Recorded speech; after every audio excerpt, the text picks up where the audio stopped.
Hi, my name is Dr. Corey Sparks from the Department of English. For this physically distant, socially connected post, I'll be reciting a very short, anonymous poem from the late 14th century, and then I'll say a little bit about why I think the poem speaks to our current moment, so marked by concerns about distance and connection. Here is Lief is Faren in Londe. Lief is Faren in Londe. Alas, wie is she so? And I am so sore bond, I may not come herto. She hath mine heart in holde, wherever she read or go, with true love a thousandfold. Lief is Faren in Londe is a deceptively simple poem in Middle English. Middle English is the kind of English spoken and written during the latter half of the Middle Ages in England. It's one of the languages Chaucer knew and spoke and is famous for writing in. The poem is only 7 lines long, but there's a lot packed in there. The topic of the poem is that the speaker's beloved has gone far away, which makes the speaker sad, but the speaker proclaims that they will remain true.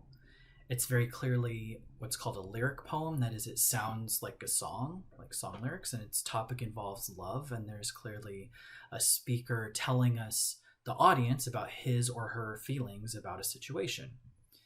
The poem has a lot of rhyme and it has a strong rhythm. The topic and the form of the poem are pretty conventional. It's a love lament, and it wouldn't be wrong to say that this poem is a kind of medieval pop song where the topic, the kinds of lyric, the strong rhythm, all of that would show up in different songs.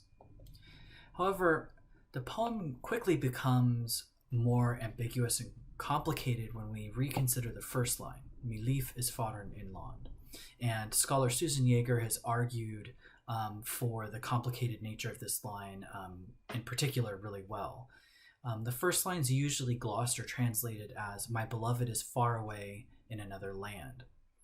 The word Faren, however, doesn't just mean far away in a literal sense.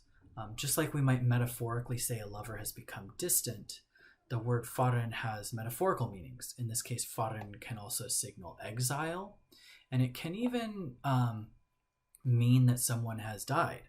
We retain this latter association of distance and death when we use phrases like passed away or passed on.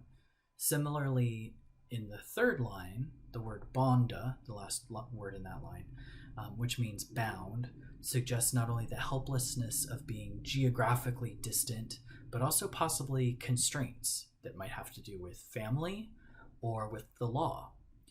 So maybe the speaker isn't allowed to love or be with the person he or she loves.